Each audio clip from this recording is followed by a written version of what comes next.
கோலி talk Kollywood news. நயன்தாராவை மாத்தின Jyothika. Surya ஜோடியா நயன்தாரா மீண்டும் mass படத்துல நடிச்சிட்டு இருக்காங்க. இப்பெல்லாம் நயன்தாரா படப்பிடிப்புக்கு வந்தா யாரு கூடயும் பேசுறது இல்லையா, புக்ஸும் காயமா தான் இருக்காங்களாம். நயன்தாராவை ஒரு படிப்பாளியா மாத்தின பெருமை ஜோதிகாவையே சேரும்னு சொல்றாங்க. முன்னாடிலாம் படப்பிடிப்பு இடைவெளிகள்ல நயன்தாரா மொபைல் போனோட தான் அதிக நேரத்தை செலவெடுப்பாங்களாம். ஆனா இப்போ புக்ஸை கையில எடுத்துக்கிட்டு உட்கார்ந்துட்டாங்களாம். புக்ஸ் படிக்கிறதன் மூலமா மனதுக்கும் மூளைக்கும் நிம்மதியா இருக்கும்னு ஜோதிகா தான் நயன்தாராவுக்கு அட்வைஸ் செஞ்சாங்களாம்.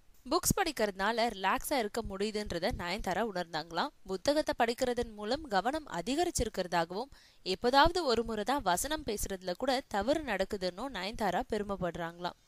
ஒரு நல்ல புக்கை விட வேறு நல்ல நண்பன் இருக்க முடியாதுன்னு சீக்கிரமே நயன்தாரா சொல்வாங்கன்னு எதிர்பார்க்கலாம்.